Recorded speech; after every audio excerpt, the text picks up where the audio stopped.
আসসালামু আলাইকুম। দেখতেই পাচ্ছেন আমার এখানে একটি 6 ট্রানজিস্টার সার্কিট বোর্ড। এটার পলি খোলা হয়েছে। এটা এখনো ইনটেক অবস্থায় আছে। এই সার্কিট দুটো মূলত একজন কাস্টমারের খুব কম খরচের ভিতরে সে একটা অ্যাম্প্লিফায়ার তৈরি করে নেবে। তো যাই হোক, কাস্টমার তার পছন্দ অনুযায়ী সে দুটো নিয়ে আসছে। ভিডিওটা করার উদ্দেশ্য হচ্ছে যারা নতুন তাদের জন্য, আর যারা অভিজ্ঞ আছেন তারা তো জানেনই বিষয়গুলো, আর যারা জানেন না শুধু ভিডিওটা তাদের জন্য। তো নতুন অবস্থায় সার্কিটটা কিনে নিয়ে আসার পরে অনেকেই যে বিষয়গুলো দেখেন না, সেটা হচ্ছে এখানে যে ট্রানজিস্টারগুলো আছে সেটা এক, দ্বিতীয়ত হচ্ছে এখানে যে ক্যাপাসিটারগুলো ব্যবহার করা হয়েছে সেইগুলা অনেকে বাজার থেকে কিনে নিয়ে এসে অ্যাম্প্লিফায়ার তৈরি করতে শুরু করে দেন, এবং তৈরি করার পরে আশানুরূপ ফল পান না বা ভালো কোয়ালিটির সাউন্ড আপনারা পান না। তো কেন পান না সেই বিষয়গুলো আপনাদেরকে জানানোর জন্য আজকের ভিডিওটা। তো সবার আগে বলে নিই, এই ভিডিওটা করার উদ্দেশ্য কাউকে কটাক্ষ বা বিদ্রূপ করার জন্য না। যারা নতুন, যারা একেবারেই শখের বশে অ্যাম্প্লিফায়ার তৈরি করেন, বা অনেকেই আছেন দীর্ঘদিন থেকে অ্যাম্প্লিফায়ার তৈরি করেন কিন্তু সার্কিটের বিষয় অতটা গুরুত্ব দেন না, আজকের ভিডিওটা তাদেরই জন্য। দেখুন, সবার আগে যেটার আসল কাজ, এইখানে সচরাচর থাকে 100 এমএফডি, সেটা 50 ভোল্ট হতে পারে, 60 ভোল্ট বা 100 ভোল্ট। এখানে ফিডব্যাক হিসাবে এই ক্যাপাসিটার আর এই ক্যাপাসিটারগুলো কাজ করে। এই ক্যাপাসিটারের মানগুলো যদি পরিবর্তন হয়ে যায় তাহলে এখানে আশানুরূপ সাউন্ড কোয়ালিটি আপনার পাবেন না।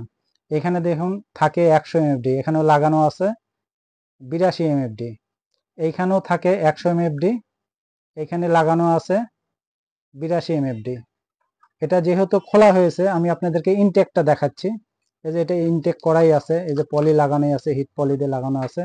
এটা তো সেম ওই একই মাপের 82 এমএফডি, এটাও 82 এমএফডি। আচ্ছা, এটা গেল। এইটুকু হচ্ছে প্রি সেকশন, এইটুকু হচ্ছে প্রি সেকশন। আপনারা অনেকে অ্যাম্প্লিফায়ার তৈরি করার পরে এর উপর দিয়ে হাত নিয়ে গেলে দেখবেন নয়েজ ধরে, মানে বাইরের নয়েজগুলো এখানে ধরে, বা আর্থিং ঠিক মতো না হলে যে অবস্থা হয় সেই রকম একটা নয়েজ এখানে আসে। কিন্তু এখানে থাকবে হচ্ছে আপনার সিলিকনের ছোট ট্রানজিস্টারগুলো, যেগুলা এর আগের ভিডিওতে আমি আপনাদেরকে বলেছি এখানে লাগবে হচ্ছে 2383 ট্রানজিস্টার, কিন্তু এখানে মেটালের ট্রানজিস্টার লাগিয়ে রাখছে। এই একটা কারণ, এই দুইটা আপনারা চেঞ্জ করবেন, এখানে 2383 অথবা সি 1815 লাগাবেন।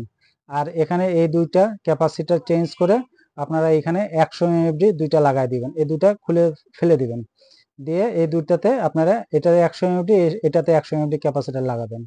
আচ্ছা, এখানে আসুন।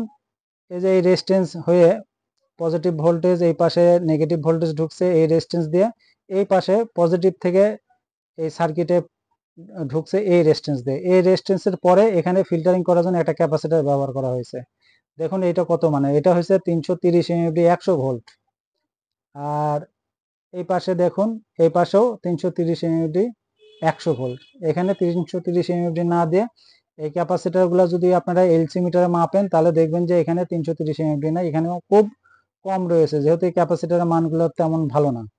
এখানে আপনারা 100 এমএফডি লাগাই দিবেন, আর চাইলে এই দুইটা আপনার খুলে এখান থেকে বাদ দিয়ে দিবেন।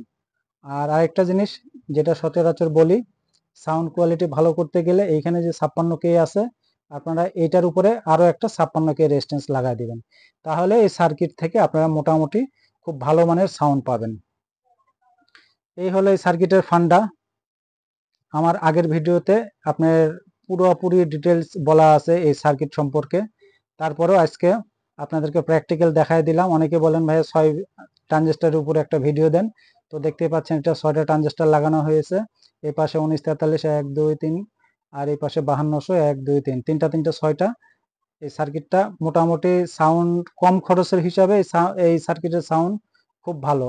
যারা সঠিকভাবে ব্যবহার করতে পেরেছেন তাদের কাছে এটা খুব ভালো, আর যারা বাজার থেকে কিনে নিয়ে এসে লাগান, এই এই কয়েকটা সমস্যার সমাধান করে নেবেন, তাহলে এই সার্কিট খুব ভালো কোয়ালিটির সাউন্ড পাবেন।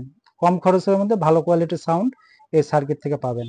আজকের ভিডিও থেকে যদি আপনারা ন্যূনতম উপকৃত হয়ে থাকেন তাহলে আশা করি আমার চ্যানেলটি সাবস্ক্রাইব এবং লাইক শেয়ার করে দেবেন, অন্যদেরকে দেখার সুযোগ করে দেবেন। ধন্যবাদ সবাইকে।